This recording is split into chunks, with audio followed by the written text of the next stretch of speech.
The theme of 2020 being the year that is unlike any other was shine through again today. Both the Big Ten and the Pac-12 can have postponed their 2020 football season. One of the biggest things is an evolving concern over the unknowns, and that scares the bejesus out of these university presidents. It is like 911 shut the whole thing down. It's just devastation. I mean, it's what we do, right? We love. I think this has been the most consequential day in the history of college football. Never have any of us seen anything quite like this. And round we go. Hello, everyone, and happy Tuesday. Welcome to College Football Live after what felt like a full weekend of college football. I'm Wendy Nix, along with Joey Galloway and Greg McElroy. We will start in the Big Ten, where conference presidents and chancellors met again on Sunday to talk about accelerating the league's return to football. Sunday's meeting featured an emphasis on protocols and also what has possibly changed since they initially decided to cancel the season on August 11th. But then this, University of Nebraska System President Ted Carter indicating an announcement was coming today on a hot mic. Look what they're getting ready to announce with Huskers in Big Ten football tonight. Oh, really? I heard that was happening. I didn't. I think there's a lot of anticipation about that. Good for you. Maybe that'll get off your plate. Well, it never will, but it's a good move in the right direction. Right.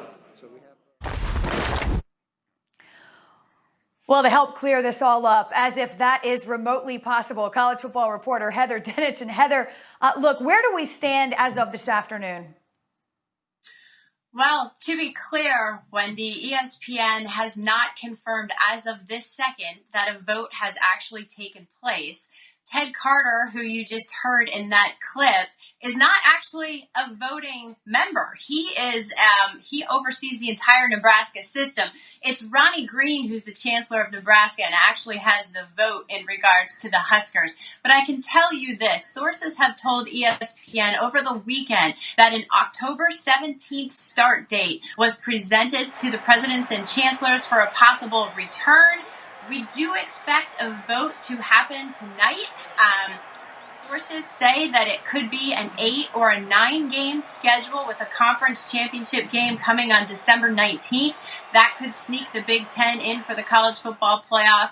Selection day is December 20th this year.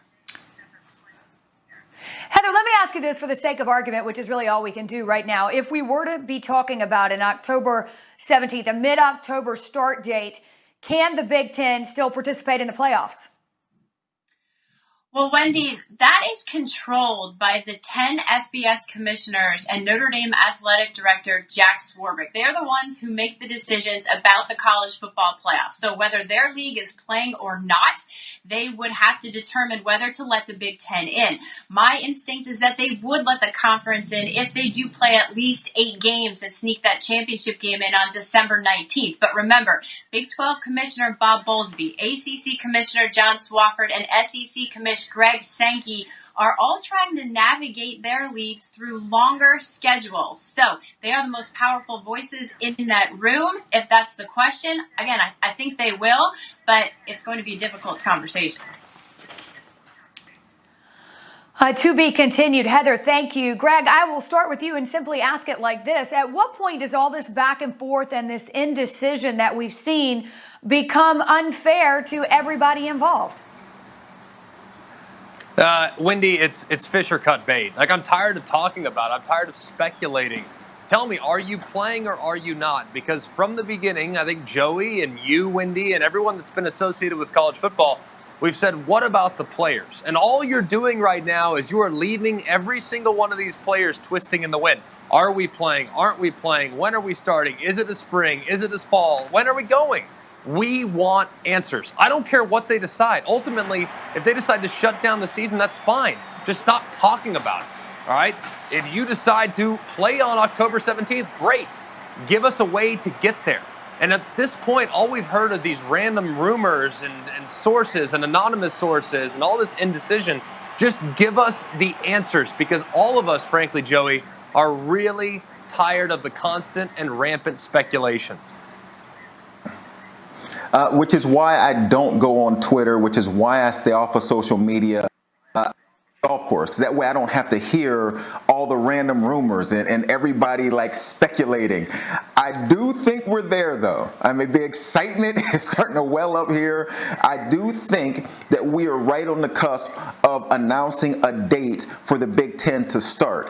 And that's all that matters in all of this. You know, there was no point in speculating. There was no point in listening to the rumors. All we need is a date, just like you said, Greg, and I think we're right on the edge of getting that date. Well, Joey, I think you're right. The Big Ten, of course, not confirming or denying that a vote or an announcement would take place today, but I would agree. I think we're close. And for all of our sakes, and mainly the players and coaches, I certainly hope so. One player, though, not waiting around to find out what the Big Ten will do, and that is Ohio State cornerback Shaun Wade. He has opted out in anticipation of preparing for the NFL draft. He was a preseason All-American, projected as a first-round pick, ranking 7th on Mel Kiper Jr.'s big board earlier this month. And needless to say, Wade was a force on the Ohio State defense last season. He had the highest forced interception percentage of any Buckeye defender with at least 20 targets, and was the only other Buckeye defender other than Chase Young to record multiple forced fumbles. Still to come on College Football Live, the Sun Belt Conference pulled off 3 shocking upsets, plus some interesting comments from LSU head coach Ed Orgeron. We'll talk about both straight ahead. College Football Live is brought to you by Wingstop. Order delivery now at wingstop.com, where flavor gets its wings.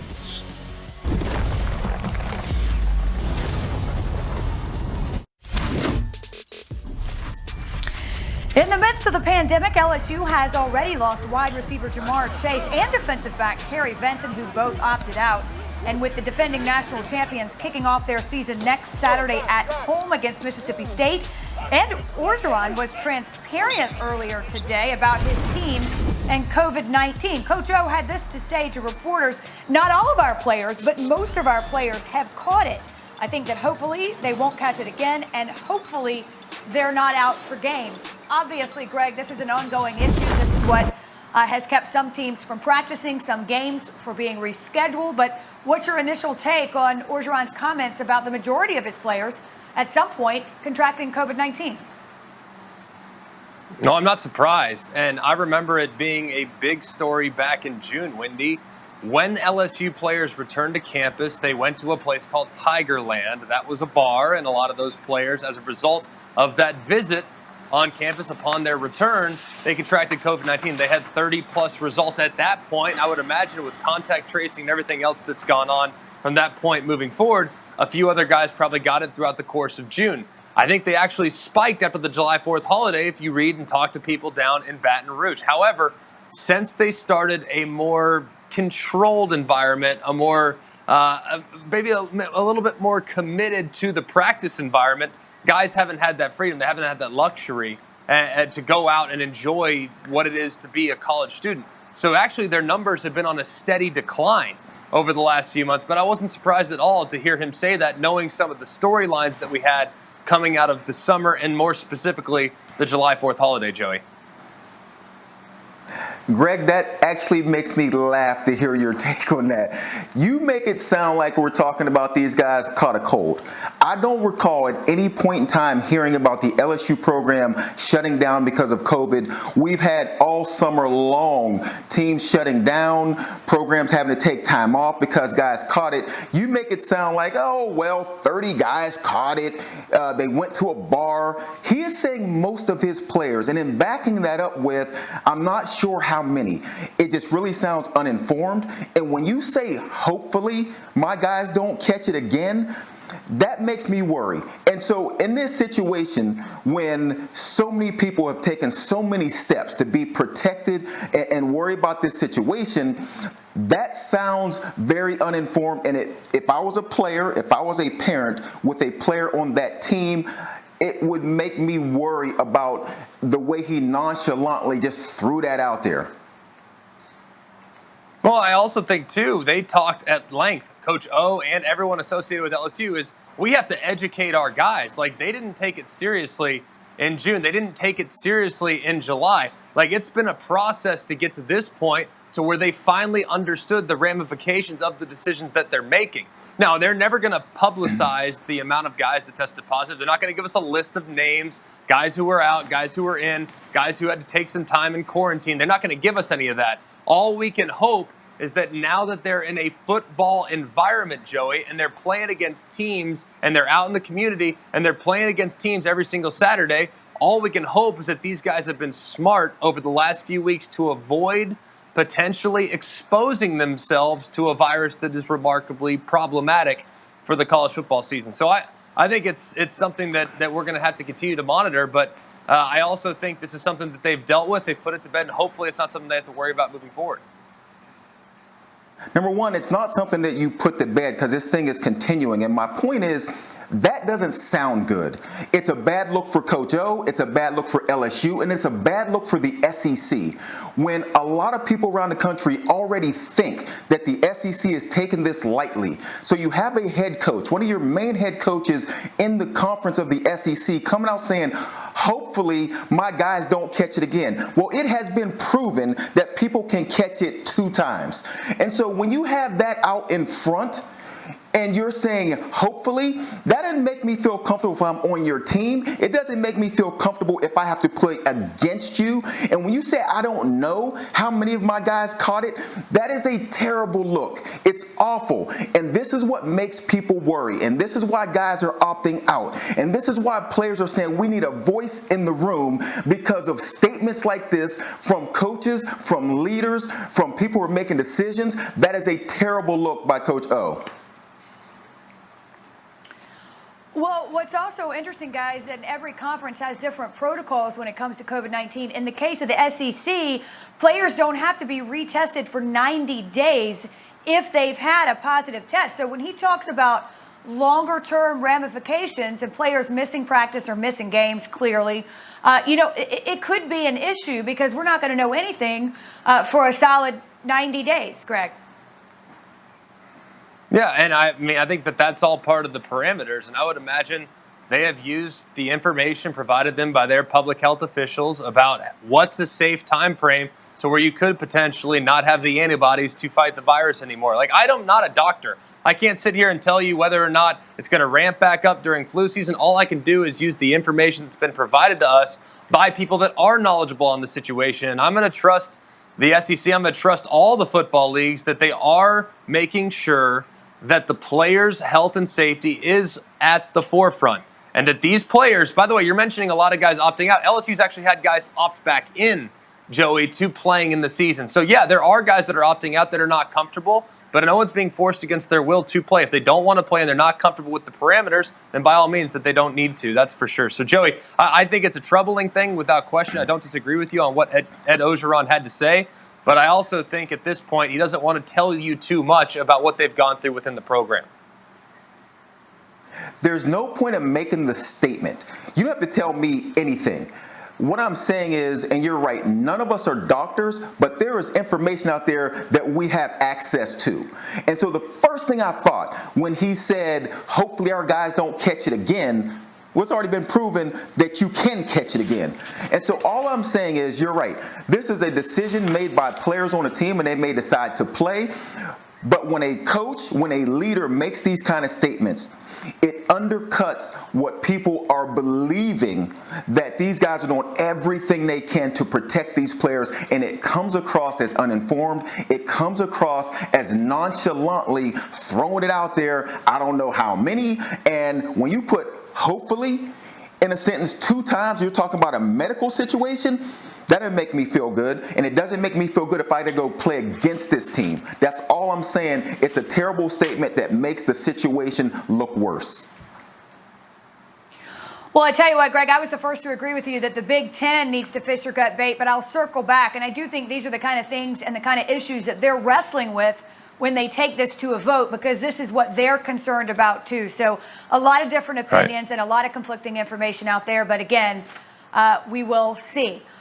Let's talk about the weekend that was in college football, because we did have college football. Coming up, the Sun Belt Conference pulled off 3 shocking upsets of Big 12 teams over the weekend. We'll tell you what that could mean for the overall college football landscape.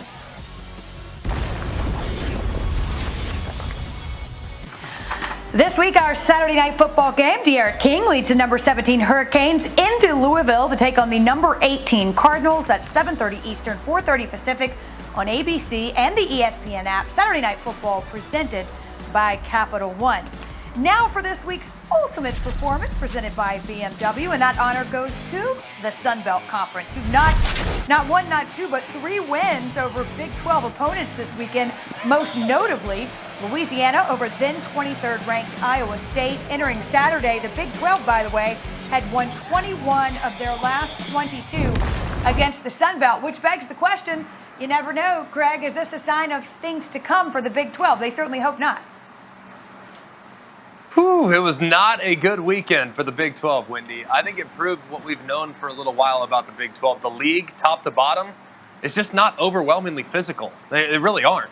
And you saw a Louisiana team go into a top 25 Iowa State Jack Trice Stadium, and they made pretty quick work of what we saw from the Cyclones. Man, it was an impressive and dominant performance. Then it only parlayed itself with how Arkansas State easily handled Kansas State. And then what you saw from Coastal Carolina smacking Kansas around. So outside of Oklahoma and Texas, and we'll see more from the Oklahoma State and some of the other teams within the Big 12. But man, as far as 1 week's concerned, that was a really difficult look to shake, and one that the Big 12 will try to soon forget.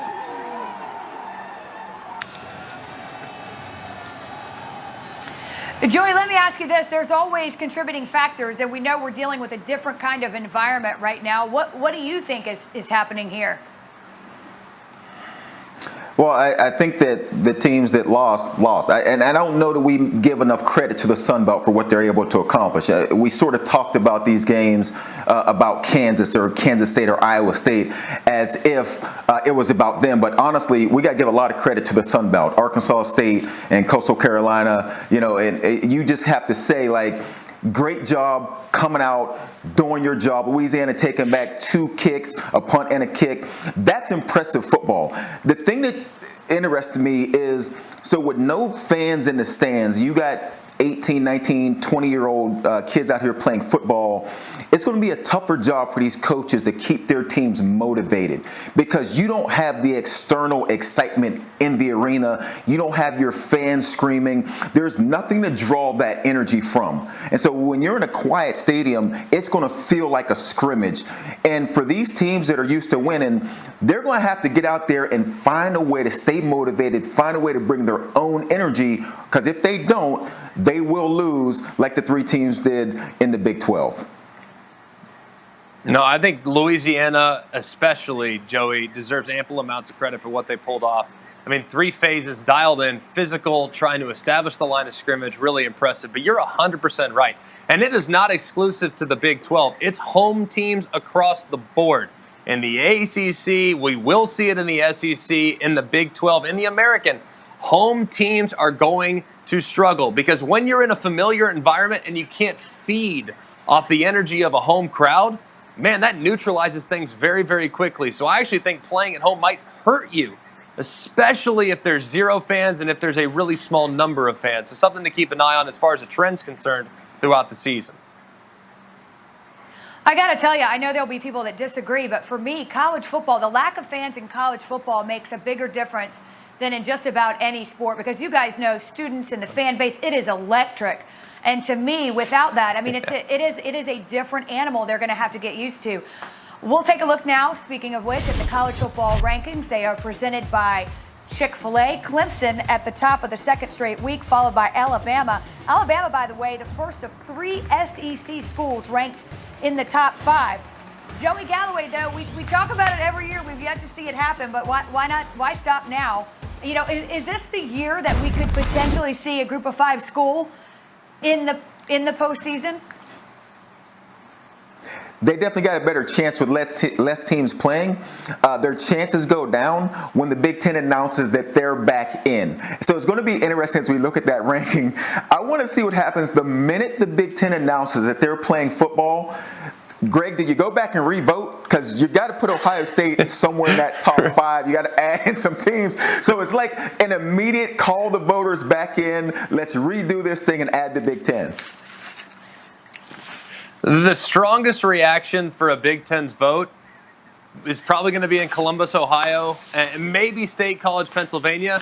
But the second loudest reaction might be in Orlando, Florida, where UCF is located, because they are going to lose their minds if now that 4th playoff spot is potentially occupied by a Big Ten champion. Because, Joey, I really think this is the best year ever for the Group of 5. They don't have as crowded of a landscape. They have bigger platforms to be able to showcase their ability. And there's only 3 Power 5 champions that are going to be able to get into the college football playoff. Usually there's 5. 5 teams for 4 spots, plus a group of 5. Almost impossible for them to get in. But this year, it's a very realistic possibility, unless, and that is a big, big, big unless, the Big Ten decides to opt back in, and we might find that out within the next 24 hours. Yeah, it's going to be interesting, Greg, when you say there's 3 Power 5, but you're also going to ask one of those teams to jump ahead of maybe the second place team in the SEC. I would guess that if the Big Ten doesn't play and you have the Big 12, SEC, ACC, I'm guessing the second place SEC team is going to be the biggest hurdle for one of these other teams to jump over. Well, you're both right. The Big Ten's decision, the Pac-12 too, but the Big Ten will have a significant impact on what happens next. And just to recap, we do anticipate, although we're not 100% sure, but we anticipate a vote coming likely tonight, and that the Big Ten will announce some type of decision as early as later tonight or tomorrow.